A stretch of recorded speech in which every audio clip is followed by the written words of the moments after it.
I took an encryption key from a Tiger Guard. I'm going to hack into their communications.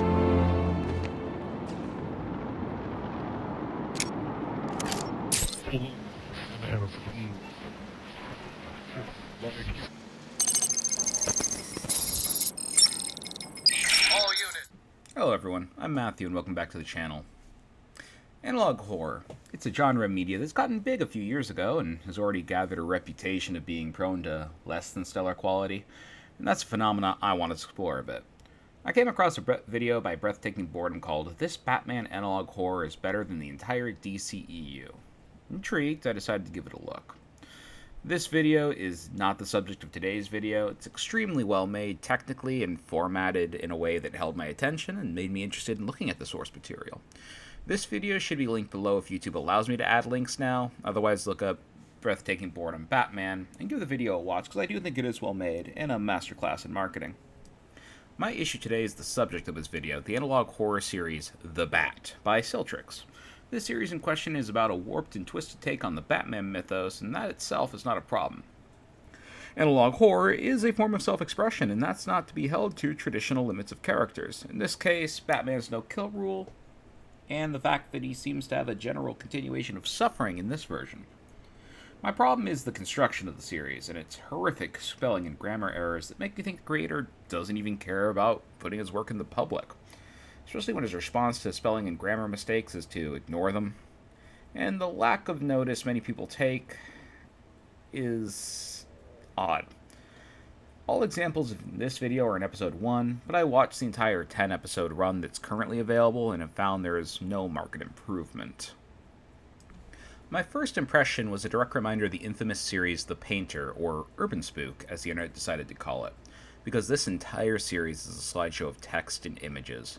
This on its own isn't a massive issue, but given how Vita Carnis, Greylock, and Mandela Catalog all incorporate text and video elements, and the backrooms in the oldest view are almost entirely video, this immediately puts the Bat near the bottom of the barrel in terms of audio-visual quality.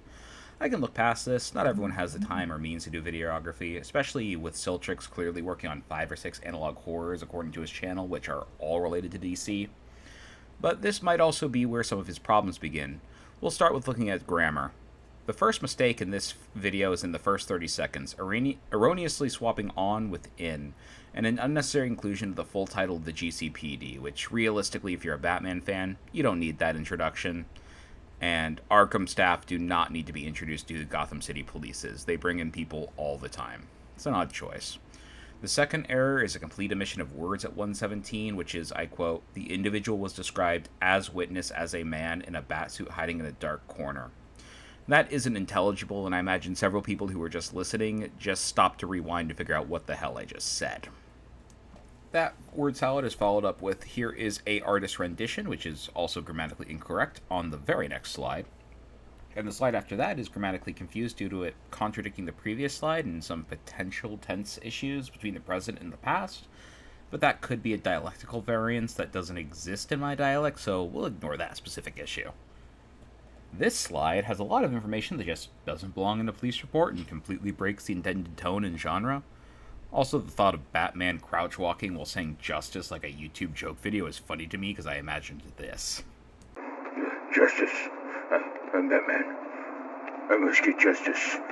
I must stop Killer Croc and Poison Ivy and the Joker and Man-Bat. Justice. The very next slide has this gem, after which screaming could be heard from the cells, but he was never seen again, not from him leaving the way he came, just vanished from nothing. This is unacceptable writing quality. This is a rough draft at best. You can do so much better. Just writing the text out in a Google document could have solved these issues, and an out-loud proofread could have helped mitigate clunkiness in your series. Be much better. Also, this is a direct criticism of the video I saw recommending this. You said there was no shock value in the series, but episode 1 includes Waylon Jones and Poison Ivy getting skinned, with Jones also having his teeth and eyes extracted, and Ivy specifically being scalped. Man-Bat had both of his arms chopped off, and all 3 had their chests carved up with bat symbols, and then their bodies placed to also resemble another bat symbol. This is most definitely shock imagery and one of the worst attempts to recreate the Predator scene from Christopher Nolan's Batman Begins movie I've read. I personally have no problem with shock value in the media. I find it silly more than distracting, but please call it what it is. There are spelling errors in several slides after the last two I showed, but these are things more like using their T-H-E-R-E instead of their T-H-E-I-R. He does that on 3 slides in a row, actually. He also mixes up then as in the chronological marking and than as in a comparative. This slide is either a grammatical error, being the misuse of and alongside absence of commas, creating a run-on sentence, or a style that generally reads like something a young child would say instead of a university-educated clinical and psychological team. 15 out of the 25 slides in the single episode have spelling and grammatical errors. The rest contribute to a general childishness/struggle to maintain a tone under the weight of the mistakes that surround them. I genuinely believe after watching the 10 episodes currently out, this core idea is not a problem. It's the execution that's causing it to suffer. But the creator doesn't seem to care because his response to these crippling shortcomings is just to put in his channel about, and I know.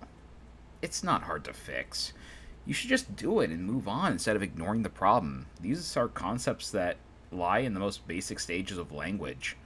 To not have these fundamentals is to fail at communication. This series would fail to pass first grade.